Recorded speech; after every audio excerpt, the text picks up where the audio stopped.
Toyeen Talks. To all our beautiful subscribers, we say thank you so much for staying with us. And you are new here, we are happy you find us. Please don't forget to like, subscribe, and hit the notification bell so you will be notified for more upcoming videos. In the comment section, please no derogatory comments. Thank you all for watching. Till I will see you in my next video. Stay safe, stay blessed. I love you all. Bye. Ìyá Mohbad ibi títí ìyá Mohbad ti máa bá Bábù Kúdí bẹ́ẹ̀ ló ṣe máa bá àwọn obìnrin kan ọmọ tàràkà torí ọmọ láṣọ ọmọ lẹ̀yẹ ọmọ níyì èmi àti ẹ ìwà tó ń wò mí o ò ní fi ọwọ́ ara ẹ sọmọ ẹ di ọ̀tá ẹ ìwọ tó ń wò mí tó bá jábí amọ gidi gbogbo nǹkan tó máa mú ọmọ ẹ di ọ̀tá ẹ tó máa mú ẹ di ọ̀tá ọmọ ẹ ẹlẹ́dẹ̀ ò ní jẹ́ kó rí ìwọ náà ò dẹ̀ ní fọwọ́ ẹ fà á ò ní fọwọ́ ẹ ṣe gbogbo nǹkan tó máa mú ẹ tíwà àti ọmọ ẹ tẹ máa dàbí orogún avoid ẹ torí afẹ́ akọ kó bá dé stage kan àwọn ọmọ yìí la máa fara rọ̀ tó bá dé stage kan afẹ́ akọ tó bá dé stage kan àwọn náà máa dì wá lọ́wọ́ mú tá máa sọdá títì afẹ́ akọ tó bá dé stage kan ìkẹ́ wọn ìgẹ́ wọn tó ṣe ń fọwọ́ pa wá lẹ́kẹ̀ẹ́ mọ́mí are you okay have you eaten tó ń pa wá lẹ́rìn tájọ́ ń para wa lẹ́rìn kò bá jẹ́ kankan là ń rí wọn ìkẹ́ wọn ìgẹ́ wọn ó ń jẹ́ kí ẹlòmíì pẹ́ láyé á jẹ́ ká look beautiful tí èjì wa gan ò ní hàn ẹni bá fẹ́ kọ́ ọmọ wà lákàtà òun á kó ọmọ mọ́ra ẹni bá fẹ́ kọ́ ọmọ wà lákàtà òun á fi ọmọ ẹ̀ṣọ́ rẹ̀ kò ní fọmọ ṣọ̀tá ẹni bá fẹ́ kọ́ ọmọ wà lákàtà òun kò ní sọmọ dorógún ẹni bá fẹ́ kọ́ ọmọ wà lákàtà òun tí ò fẹ́ kọ́ ọmọ sájìnà dé ọ̀rọ̀ àwádà bí ọ̀rọ̀ ya Mohbad tó ẹ̀ṣẹ̀ ń bẹ̀ ìyàwó kó jẹ́ kóhun ráyè rojú ọmọ òun ńlẹ̀ who does that wàá ẹ̀ṣẹ̀ máa bẹ̀bẹ̀ kàn jẹ́ kó rá tẹ́ńṣọ̀n ọmọ tó tọ́jú ọmọ tó ti fìyà jẹ tó fílẹ̀ tó fojú ẹ̀rẹ́ ráre lóríṣiríṣi òun lèèyàn bẹ̀bẹ̀ fún ọmọ tó bá tọ́jú ọ̀rọ̀ ẹyọ kan péré ni síra ọkọ mi bó bá gbé fóònù mo fẹ́ rí ẹ I miss you, I want to see you kò tí ẹ lù sógun I miss you bẹ́ẹ̀ when are you coming to visit ni kò tí ẹ yẹ kó tún débẹ̀ ọmọ ló máa pè mọ́mí I'm coming to visit tí ò bá tó wọn bá sí tòsí tó wá dológun wípé à ń kúnlẹ̀ bẹ̀ ìyàwó ọmọ ẹlẹ́dàá mi má jẹ́ rìn àwa ń kúnlẹ̀ bẹ̀ ìyàwó ọmọ jẹ́ kọ́ ọmọ mi mojú mi jẹ́ kọ́ ọmọ mojú mi ti mọ̀ pé ìyá tó fèèlì ni wọ́n ń ṣerú ẹ̀ fún ni ìyá tó bá fèèlì ló ń bẹ̀bẹ̀ pé kán jẹ́ kóun rojú ọmọ òun no tíyàwó kan bá fẹ́ ṣe mọ̀nàmọ̀nà tó fẹ́ hùwà bákan wàá pé ọmọ ẹ ló bá lẹ́jọ́ kìí ṣòun wàá pé ọmọ ẹ sí yàrá wọ́n ní tọ́mọdé ò bá bá tán abárọ̀bá àrọ́bá dẹ̀kẹ̀rẹ́ bá bá ìtàn wàá wá sọ ìtàn fọ́mọ yẹn wàá sọ ìdí tí ò gbọ́dọ̀ dánrú ẹ̀ wò wàá wá ṣí ọmọ yẹn lẹ̀ tó bá jẹ́ ọmọ torí ẹ̀ pé tí òun ṣe pé ó ti ń mu nǹkan torí ẹ̀ ò straight á fi dọ̀bálẹ̀ sí fún ẹni tó bá dá àwọn ọmọ olóyìnbó wá ń bí tán ń dọ̀bálẹ̀ á sóbà tó máa rí lójú ẹ̀ kó sọ́bà á dẹ̀ di ẹ̀ mú I'm sorry mommy bá a wà bó ṣe yẹ kó rí nìyẹn àwa kúnlẹ̀ fún ìyàwó ọmọ mo tàka òṣì dànù jẹ́ kọ́ ọmọ mi mojú mi ọmọ tí mo bí àbí tó bí my non-Yoruba speakers no vex they don carry me go another angle where I no wan go before they don carry me reach there ọmọ láṣọ ọmọ lẹ̀yẹ ọmọ níyì tó bá dọjọ́ alẹ́ kò sí bá ṣe fáyìn tó, kò sí bá ṣe lówó tó, kò sí bá ṣe mọ̀ ọ́ ṣe tó. Ọlọ́run má ṣe ọ̀rọ̀ wa, gbogbo abiyamọ tó ń wò mí, má ṣe ọ̀rọ̀ wa ní ọ̀rọ̀ ìyá kan tó, ìyá yẹn pásítọ̀ kan ló sọ̀rọ̀ ẹ̀ fún mi,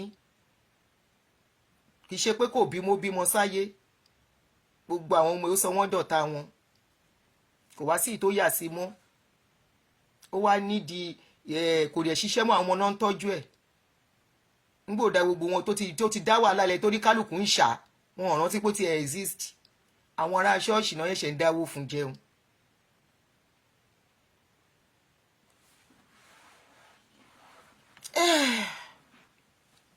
Ẹni tí ò jẹ gbì ò lè kú gbì. There is something tó jẹ́ pílò gbogbo wa, conscience ni, conscience. Tó bá ṣe rere wàá bá ń bẹ̀, tó bá ṣòdìdà kejì wàá bá ń bẹ̀. Èmi Adunni adé ò sá lọ bí kankan. Ìyá Mohbad ó wá lọ ń kúnlẹ̀, ó lọ ń bẹ̀bẹ̀. Failure ló ń jẹ́ bẹ́ẹ̀, failure upon failure, odo upon odo, òun ló ń jẹ́ bẹ́ẹ̀. Odo upon odo ló mú ará àtajá sí ọ̀rọ̀ ìyá àtọmọ. Odo upon odo ló mú ẹni tí ọ̀rọ̀ ò kàn sálú ẹlẹ́nu gbọ́ ọ̀rọ̀ dá sí nǹkan tí ó mọ̀. Mo jẹ́ ẹni tí ò láàánú lójú ẹ̀, ìwọ tó wá jíṣẹ́. Ṣé mo jọ ẹni tí ò láàánú ní ojú ẹ̀? Àwọn tí mi ò mọ̀ rí, tí mi ò mẹyẹ tó ṣu wọ́n, wọn ò gbọ́dọ̀ sunkún sí mi lọ́rùn, kíní mi ò rí tí wọ́n rò. Ọmọ ta fi sí hospital, that reminds me, Tósìn, wọ́n ti discharge Tósìn lénìí. Tósìn pè mí níjẹrin, mọ́mì owó hospital yóò ti pè, mo yìí wà ń bì torí mi ti ẹ̀ rántí mọ́, èmi gan busy ń bí. Mo wá pé èlò lókun ó sọ, ṣé mo bọ́ta, mo send ẹ̀ sí, mo ní ìtòṣe lọ hospital tó yá, balance ẹ̀ lè kúrò lọ hospital. Ó máa kú iṣẹ́ ìwọ tó wá jíṣẹ́, orí ẹ̀ burú. I'm very sure pé irú ìwọ yìí náà ìyá Mohbad ló máa yà gbẹ̀yìn. Irú ẹ ìyá Mohbad ló máa yà. Ìsìgbà yìí làárọ̀ ìyá Mohbad tarúgbó ń sun kókó. Ìyá Mohbad wá ń sọ anything my tọkọ mi bá sọ kò ṣe jòsí mọ́. Ìyá Mohbad, bàbá Mohbad ò lè fẹ́ mọ́. Tí bàbá Mohbad bá fẹ́ á jẹ́ pé kò wà òkè. Ìyá Mohbad, bàbá Mohbad ò ń ṣọkọ ẹ, kò ń ṣọkọ ẹ.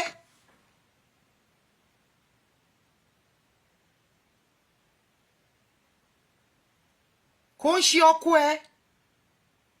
Tó bá jẹ́ ọkọ ẹ, ò ní padà lẹ́yìn ẹ̀ torí ìjẹkújẹ. Ìyá ọkọ Bonvita, ìyá ọkọ Bonvita, ó wá píkì tẹ́ǹtì. Ṣé bí wọ́n ṣe photoshoot fún ẹgbà tó ṣe 50th? Kí ló fàjà? Mo ní mi fẹ́ sọ̀rọ̀ ìyá Mohbad, ọmọkọ́mọ yìí ló jẹ́ kí n dọ́dọ̀ rẹ̀ ìyá Mohbad. Kí ló fàjà? Wọ́n ṣe 50th fún ẹ náà, tó múra gẹ̀ǹgẹ̀ǹgẹ̀ fún ẹ. Ọmọ ọlọ́mọ ò ń ṣọmọ, ẹ má máa tanra yín. Ọmọ ọlọ́mọ kò ń ṣọmọ, ọmọ ọ̀yàn tí ẹni tẹ́ni tàkítà ń tàtàn.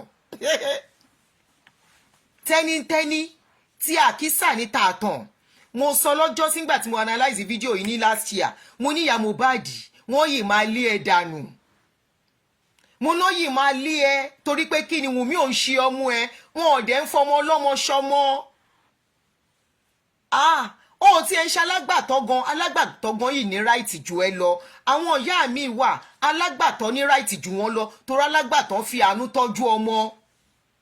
Alágbàtọ́ ó fi ọkàn abiyamọ ó fi bá ọmọ lò ju bí ìyá tó bí ṣe máa fi bá lò. Mo ní ìyá Mohbad wọ́n yìí máa lé ẹ dànù one day mi tí ẹ mọ̀ pé máa yá, mo náà máa lé ẹ. Ìwọ kọ́ ló bí Wùnmí, àwọn tó wé gèlè sí ẹ lórí yìí náà wọ́n ń ṣe fámílì ẹ, ìsòrí expiration date wà, wọn ò tiẹ̀ jẹ́ ó pẹ́ kò máa pé wọ́n yí ẹ.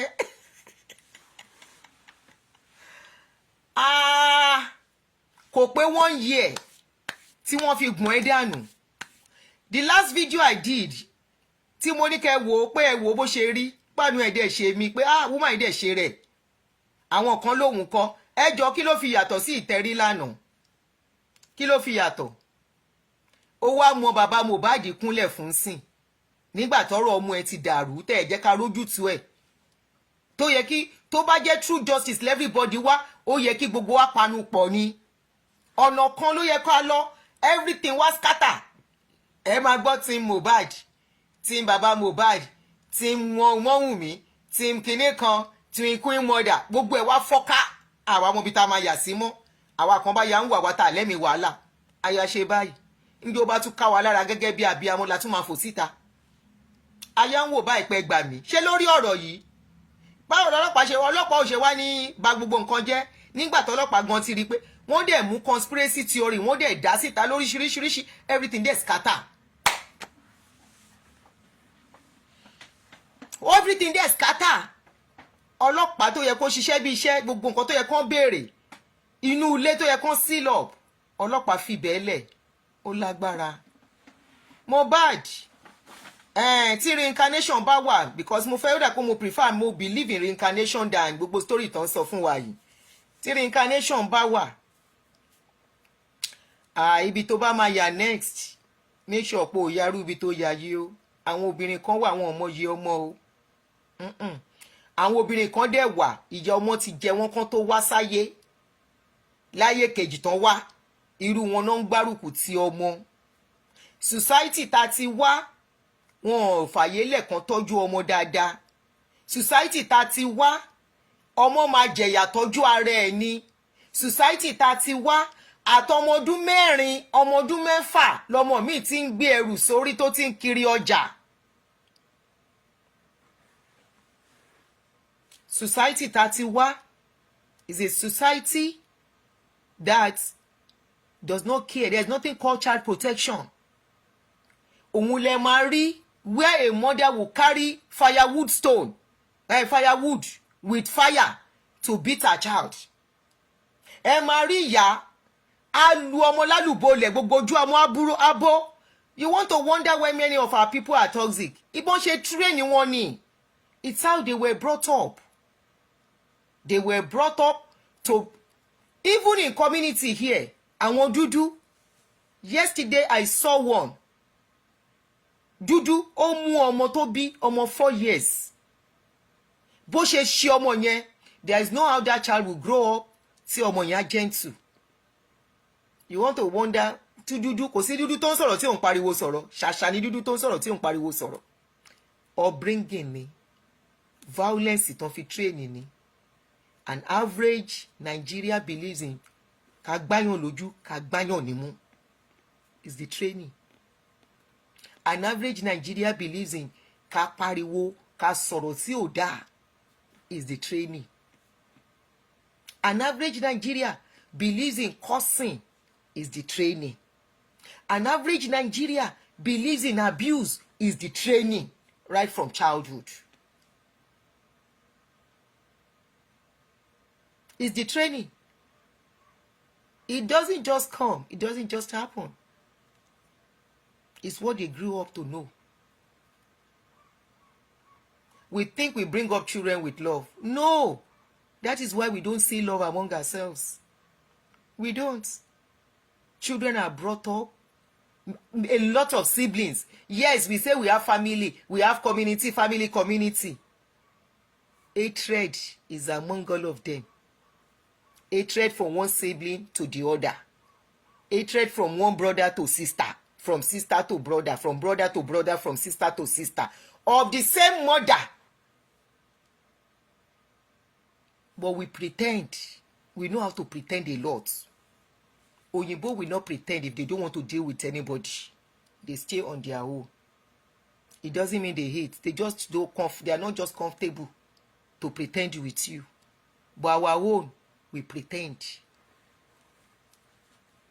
Sibling to sibling are even wishing each other evil. Not every one of us know how to pretend. Not every one of us can live that fake life. No. Not every one of us.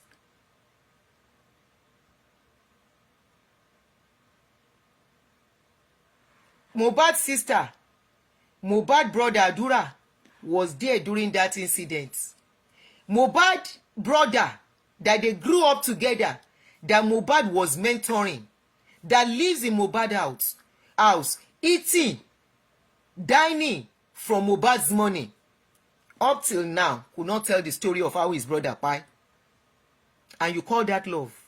All because probably somebody is promising him some money. Mohbad's sister, senior sister, she's there. Same mother, same father. Mohbad's mommy's auntie, mommy's brother, junior brother, uncle to Mohbad, was the one that they said embalmed Mohbad even before the father got there. We only deceive ourselves that we have family values. What family values? Family values full of hatred. We only have family values when we have to do party. We only have family values when we want to use each other. You want to use me, I want to use you. I need you to do this. And that's the family value we have. We only deceive ourselves most times. Very few family actually have love in their family in that country. Very few. Very few. But we know how to cover up and pretend. It's so unfortunate, Mohbad's case, how it is 1 year. I personally, I'm not sure after this I want to talk about it. Hopefully I don't have reason to. It's not something that is palatable. It's not something to dwell on. That is the pain of some people. It's not something. The people fighting for justice, I'm not talking about them. I'm talking about me. You know, me. It's not something I want to go back and forth on. That is a pain of someone. You know, if everyone is not feeling the cry of that boy, it doesn't mean others shouldn't feel it. And we react to things differently. It doesn't mean even the father is not feeling it. Even if they are abusing him, he's bringing out TikTok, he's doing this, he's doing that. People are asking him to do that, and that's why he's doing it.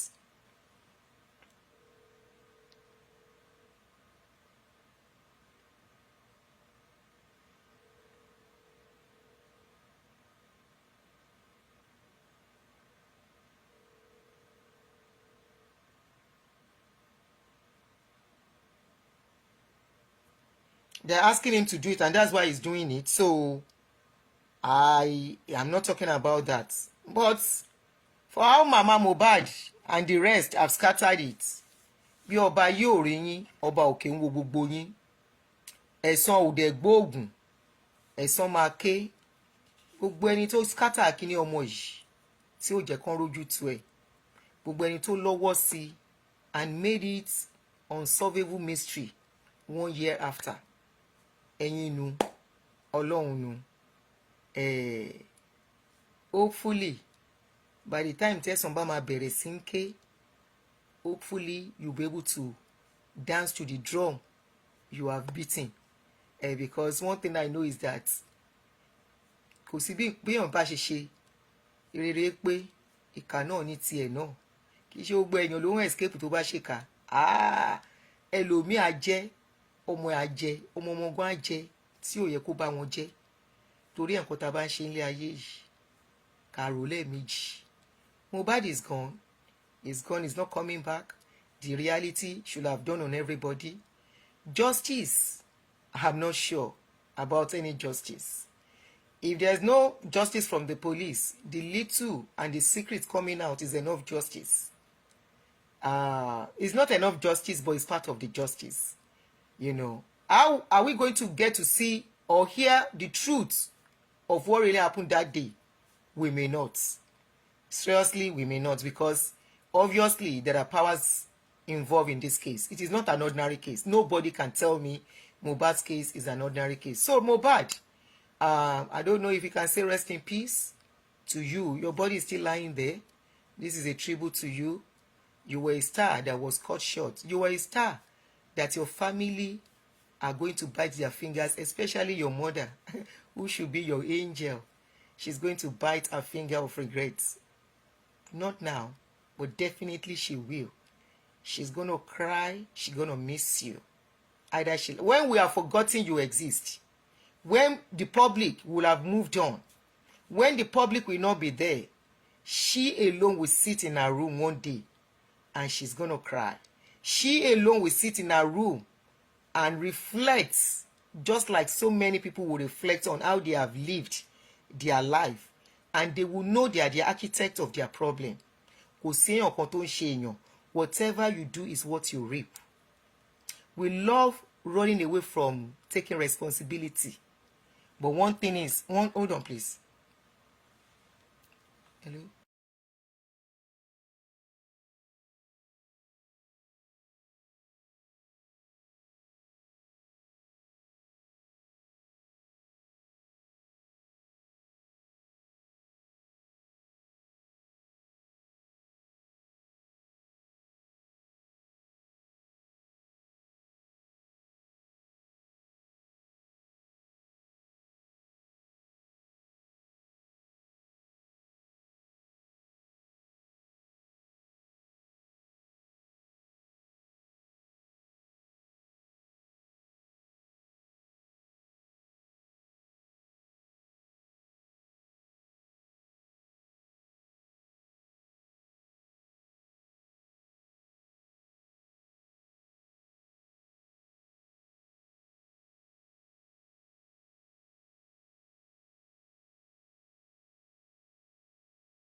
Emma Binu, sorry, I had to pick the call. So apologies for that. So a day is coming. Ṣé mo ti unmute? Ṣé o ti unmute? Okay. A day is coming that the people who messed your life, Mohbad, especially your mother who failed you in every area, failed you as a baby, failed you in your teen years when you needed her to be there for you. I always tell parents, look, if you have a teenager, teenage period is when you should be careful with your children. Teenage period is when your children need you most. It is the most difficult period of a child's life. Teenage time is the most difficult. It was recorded here that the self-buy, you understand what I mean by self-buy? Self-buy of teenagers is on the rise now. It's happening back at home too, but it is not always recorded. You know, we don't keep records like that. Most teenagers,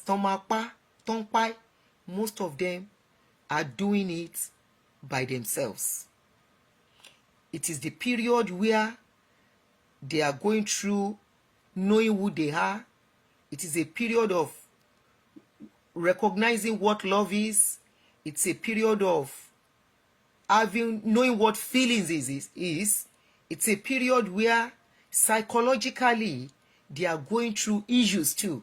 But because we think they are young, you think they are not going through something, that period, a lot is going on in their brain. And if you are not careful, that is when they start forming a lot of things, a lot of opinion about themselves. Some will have low self-esteem from there if you are not careful. Some, this is when they will start developing hatred or love. Some, this is when they start developing psychological issues and you may not know. Just few days ago, I was watching it. In fact, September, is it September 12th? September, there's a particular September something that is for awareness for self-pride here of young people, teenagers. We ignore things like that in our country.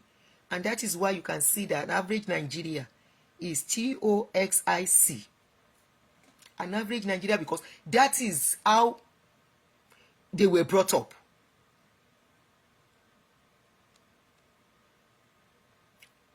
Nobody give them that attention. Nobody listens to them. Nobody take time to find out what they are feeling. Iya Mohbad failed the son as a baby, failed him as a teenager. She now came in as adults. Adult that she came in is to come and collect money. Owo shop, owo provision, while the son was spying inside. The boy was spying inside. The boy was going through so much. There's no mother to talk to. The father is supposed to talk to. Probably, I don't know, I'm just assuming, he felt he doesn't want to appear as a failure, as a weakling in the presence of the father as a man. And that is why you see that children, even adult boys, adult men, they find it comfortable confiding in their mother than their father. You will see an adult man, married man with children, when something is going on, he go call, mommy me, mo tó ń ṣẹlẹ̀ o. This and this is what is going on. No? And that is why mothers know a lot.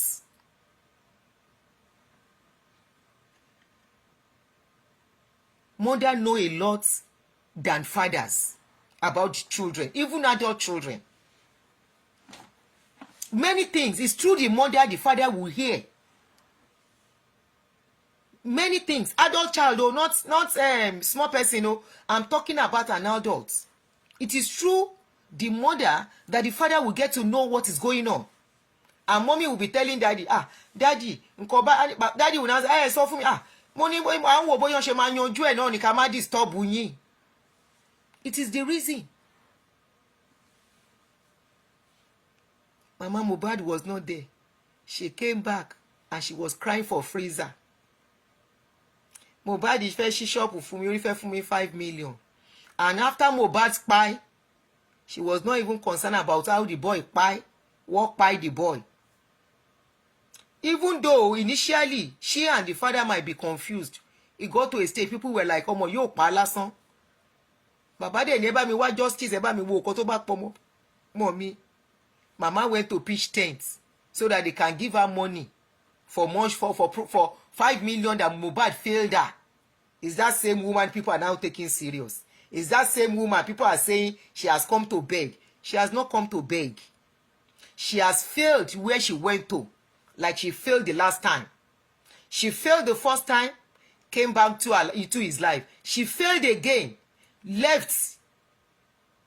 She left and she's coming back again. To come and do what? To come and mess up things more. To come and kuku finish. When she was in that boy's life, if she was a good mother, she would have seen what was going on. She would have seen there is problem for the son. It's your problem occurring. She would have noticed something was wrong.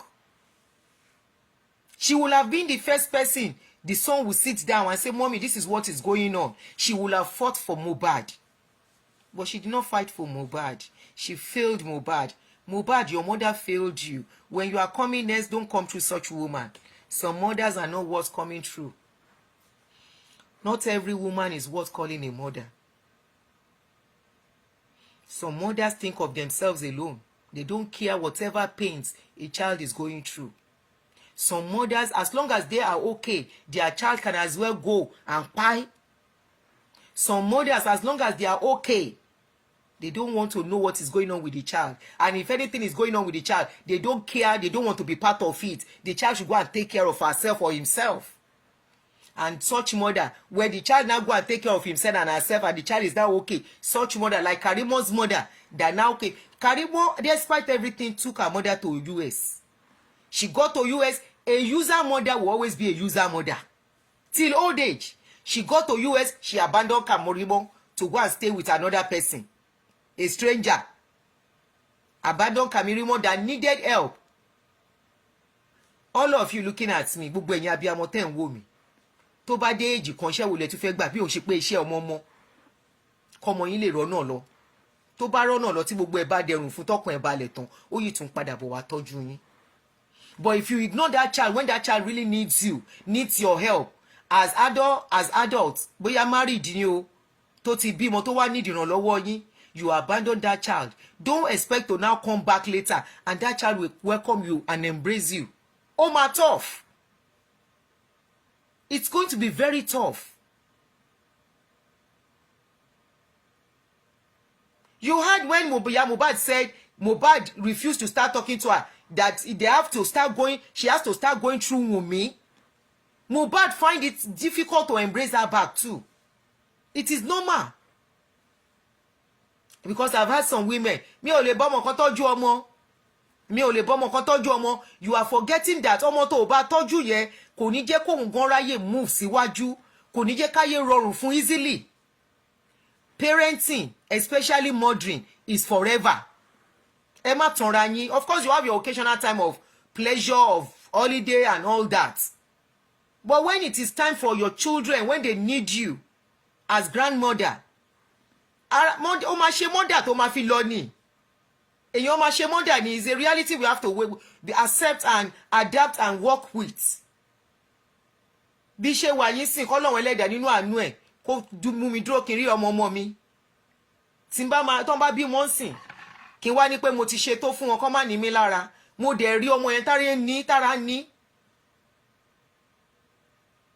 Tí mo rí pé nǹkan ò easy fún and I have the time on my hands, mi ò ṣiṣẹ́ mọ́. Tí n bá ṣiṣẹ́ gan kí ló stop me àti reduce iṣẹ́ mi. The worst máa sọ fún máa reduce iṣẹ́ o máa ràn mí lọ́wọ́ o. And we come to an agreement.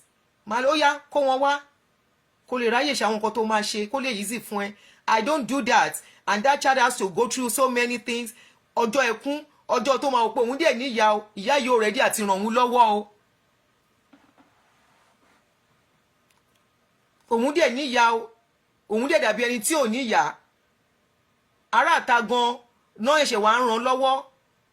Àwa ọmọ yẹn wá sí ọbẹ̀ yẹn tán ọbẹ̀ yẹn wá jiná. The mother now wants to come back and say I am your mother. Ọlá ọyàn mi tí mo tó mú yìí. Fàbú lásán ni.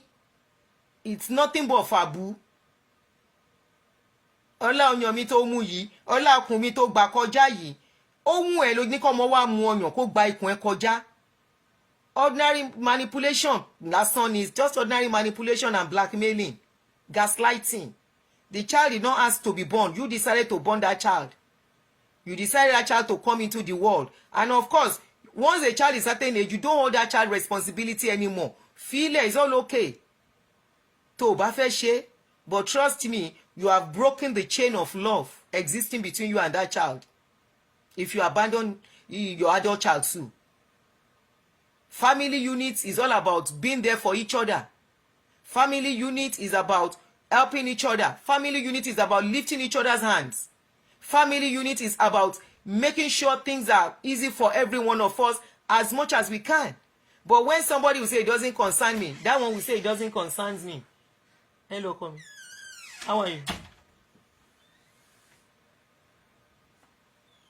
It doesn't concern me. It doesn't concern me. Family abẹ́rẹ́ sí ṣe kíni disintegrate abẹ́rẹ́ sí ṣe kíni start dividing abẹ́rẹ́ sí ṣe kíni start separating. Before you know it, nobody feels anything for each other anymore. Only to your tent o Israel ló máa dì kò dẹ̀ sẹ́ṣẹ̀ ń bẹ̀ bẹ́ẹ̀ ni kò sí ẹ̀ṣẹ̀ ń bẹ̀ òṣàbò ò lè gbè mí ṣe mí bó ṣe bá mi. To the extent a mother now has to beg the wife.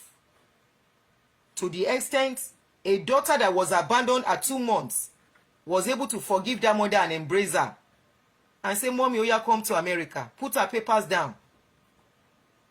Despite struggling through life alone. And say, Oya, come, Mommy. Mommy, today, be. Selfish mothers are forever selfish. Narcissist mothers are forever narcissists. Abusive mothers are forever abusive.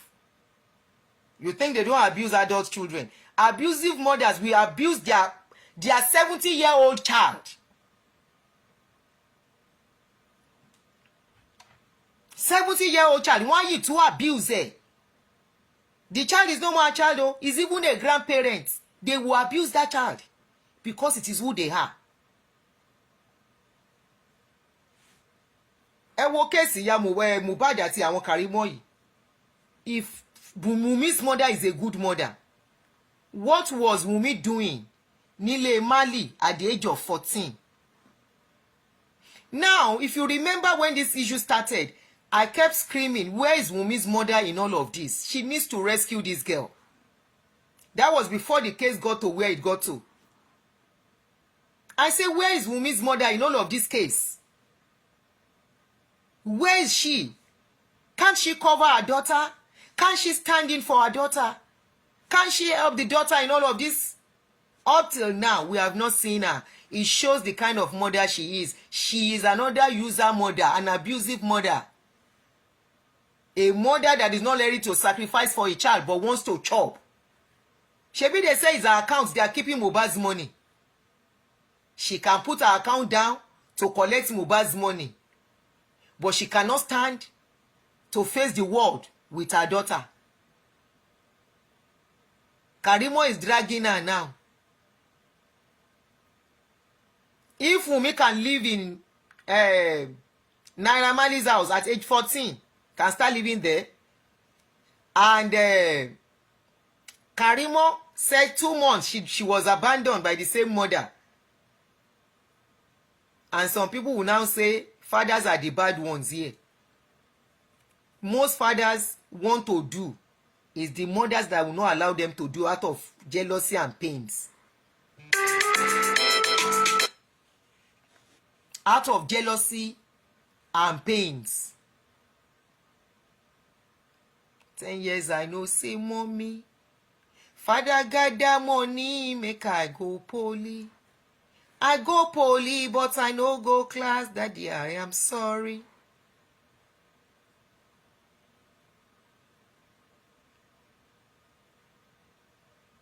If this case did not happen now, even immediately after that thing happened, everybody focused on the mama. Ìyá tí ò ṣàbíamọ. Imagine if it is Mohbad's mother that is crying up and down for justice. Trust me, wọ́n investigate the case yẹn. Kaniya Mohbad ló wà níwájú justice for ọmọ ẹ̀. Nítòótọ́ àti òdodo tó ń sun ẹkún, gbogbo obìnrin ló máa support ẹ̀. Ká lóhun ni tó ń sunkún. Nǹkan tó ń sọ fóun rẹ̀ o, this is the story I was told about my son. This is what happened. This and that and that. Because why? Obìnrin ìyá a ní agbára. Easily, we are able to share the sympathy of the public as a woman. Assuming she's the one at the forefront.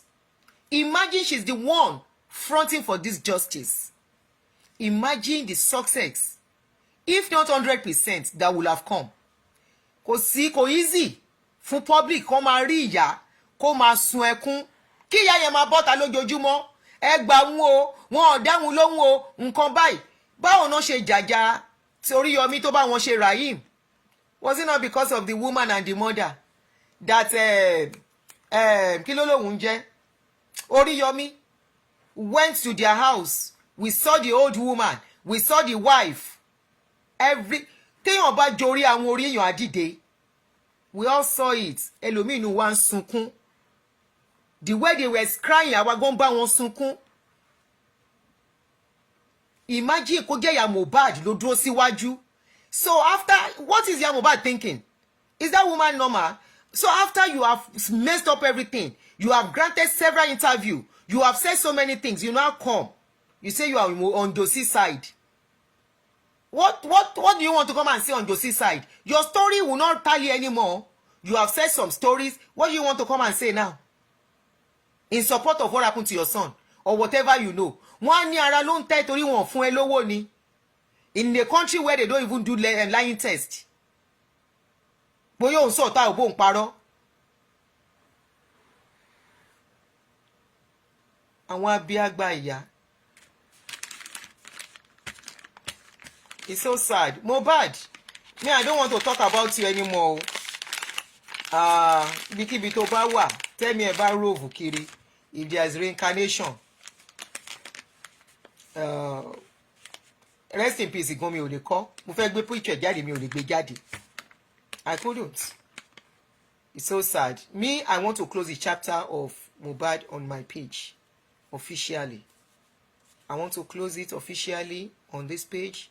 Not because I don't want justice for him, but it's too strong a content for me to be coming to talk about. I'm not that strong when it comes to things like that, due to one thing or the other, personal reasons.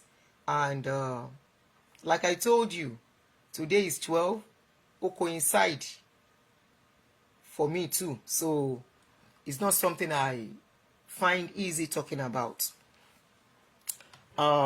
If Nigerian police they have done their worst.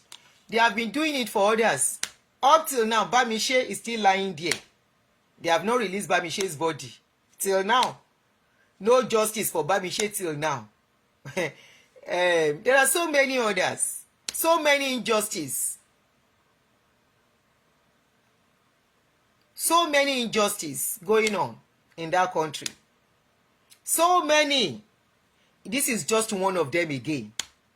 That will never be conclusive. This is one of them.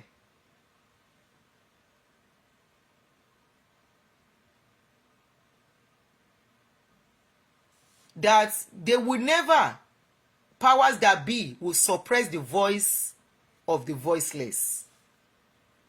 This is one of the cases. And it's so unfortunate that people that are not supposed to be involved, when I tell you your celebrities are part of our problem in that country, see how your celebrities jump into this case and mess it up big time. And these are people that have their own children. You see how they mess it up? This boy just go like that. We all saw video, we saw pictures. Ibi tórí ọmọ yẹn tán lù torí ewu, we saw it. We saw petition the boy wrote that they want to buy him. We saw it. And they jump into the case and confused everybody, mess it up, went to where they are selling caskets, laughing about buying casket for a little boy. Mo sọ mo ní sí bàbá Mohbad bá jọ ọmọ àlè ló máa gba casket yẹn. I said it then. Gba casket ibi tó ti lọ rẹ́rìn àti ra casket ibi tó yẹ kán sober kán fẹ́ ra casket. Ṣé obìnrin ló lọ ń ra casket? Ẹ ti ẹ̀ kọ́kọ́ mu. Ṣé obìnrin ló lọ ń ra casket? Obìnrin mélòó lẹ́yìn rí ibi tó ti ń ta casket? Casket ọmọdé. Casket ẹgbẹ́ ọmọ ọ̀yàn. Obìnrin mélòó lẹ́rí tó ń ra rú ẹ̀? Everything, gbogbo nǹkan tẹ́dá bá mọ̀ ṣe láyé yìí kó máa ṣe. Ẹ̀san ògbóògùn, ẹ̀san máa ké. Mohbad ti lọ. Gbogbo wa la jẹ gbèsè kú tàdé máa lọ lọ́jọ́ kan. Gbogbo wa. Kò sí ẹni tí ò ní lọ. Kò sí. Ikú ni gbèsè ìkẹyìn, ikú ni gbèsè ìkẹyìn o. Ẹ ṣe rere o. Ẹ ṣe rere o, ikú ni gbèsè ìkẹyìn o. Olówó akútálíkà àrọ̀run. Ẹ ṣe rere o. Ẹ ṣe rere o, ikú ni gbèsè ìkẹyìn o. Babaláwo akú, pásítọ̀ gan máa kú o. Ẹ ṣe rere o. Nǹkan tá bá wá ṣe sílẹ̀, òun nìtàn tó bá dọ̀la. Gbogbo ìwà tá bá wá wù, òun ni ìtàn tó máa tọ àwọn ọmọ tá bá fi sílẹ̀ lẹ́yìn.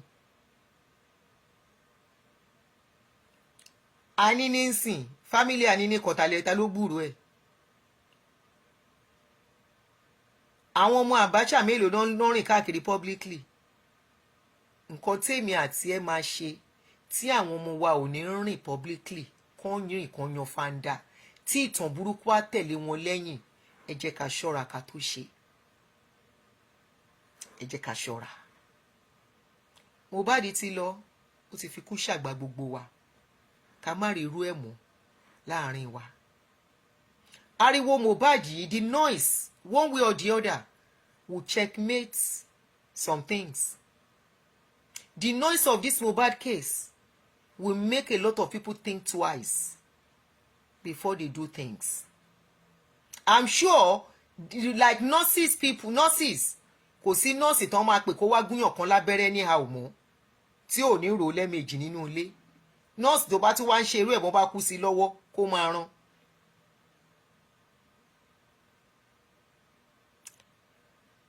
I said it the last time when this thing happened around last year, September, October. I said, with what I'm seeing, I don't see them doing the right thing. When the police was coming with their rubbish narrative, I said, I don't see them doing the right thing. I said, one thing I know is that ọmọ yìí ló máa jà fún rẹ̀.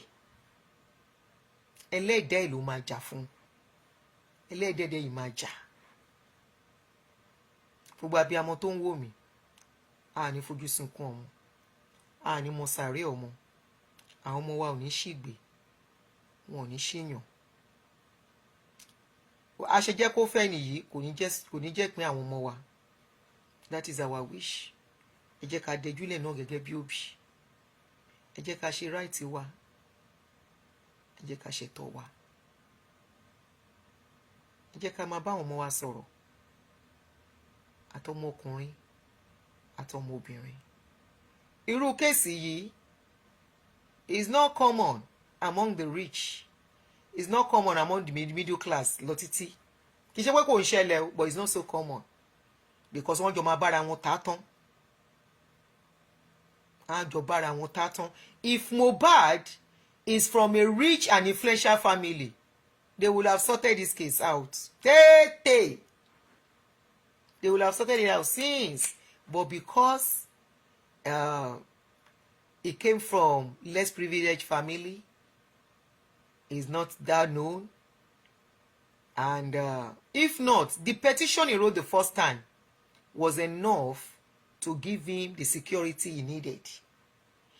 And the petition he wrote the first time too, if he was smart enough, if he was not entangled, was enough to make him to be very careful.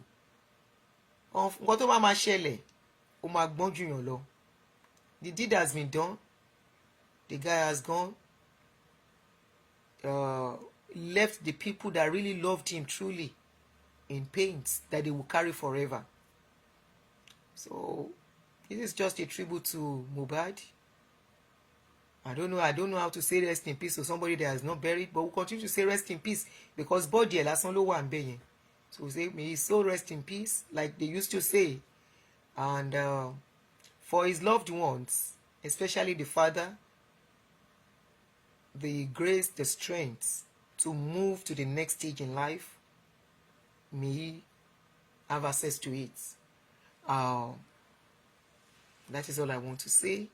And wọ́n ní Sam Larry pé ó disable Instagram page. Ara nǹkan tá à ń sọ nìyẹn. This story will forever haunt Sam Larry. Kò sí ibi tí Sam Larry ń sá lọ. Sam Larry is not running anywhere. The story, àfi táwọn ọmọ ẹ̀ bá tí wọ́n bá ìyàwó ẹ̀ ó privatize, ó ti mú rẹ̀ private, ó privacy ààrẹ pa àtàwọn ọmọ ẹ̀. But there will be people who will know them. The story will follow them too. The story will follow them. Wọ́n yìí máa explain tire tó bá dé stage kan. Sam Larry will continue to run on his life. Even Naira Marley that was not directly involved is running. That's another case. That one is a case of him àti celebrity tó jọ ń bára wọn fa nǹkan. Cancel Naira Marley. Cancel Naira Marley. The same way, I will make sure Baba Ijesha rot in jail without due process. Alágbára ayé, ẹ rọra ṣe mẹ̀dọ̀. wọ́n rí Naira Marley cancel. Èèyàn mélòó ló ń gbórin Naira Marley mọ́? Even Zino èèyàn mélòó ló ń gbọ́ mọ́? Wọ́n rí cancel. But problem wọn nìyẹn. Ọwọ́ Naira Marley náà kò mọ́. Mi sọ pé lọ́wọ́ sí kú o, bọ́wọ́ tiẹ̀ náà ò mọ́. You see all these people? I don't like people who worship people who are rich. I don't like them. Because when they are doing evil, you will not talk. When you see them doing evil, you will still be whining and dining with them. So fún Naira Marley náà, máyé tóun náà ti destroy. So probably, like I said, if you watch my video that time, nígbà tí wàhálà Naira Marley dé, I said probably my Naira Marley's mother too. Wọ́n ṣe àjò tán ti ṣe nǹkan tí ò yẹ kán ṣe fún. You know, bóyá òun ló ń boomerang lé lórí ń sìn. Àsìkò tán ló máa rain ó ti expire. Bẹ́ẹ̀ ni, àsìkò tán ló tán ṣiṣẹ́ fún kó fi rain dì. Ó ti expire kó máa lọ jẹ̀yí tó ti make. Because it can never be relevant again musically. Forget it. Nobody will call him for concert. No máa sọ kó pa ni. Despite the fact that everybody knows that he was not around when the incident happened. The only person that this thing is pointing more to is more of Sam Larry, Elegushi and the rest. And the wife and Darosha and the rest. But Naira Marley will forever pay that price. Bóyá oògùn àjò tán lọ ṣe fóun náà ló yíwọ́ tó expire. Kò sí nǹkan tó dàbí natural. Allow things to work the right way. Ó lè slow. Ó lè má ya bó ṣe fẹ́.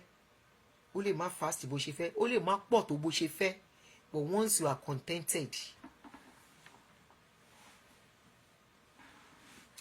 contented, you will be fine in a matter of time.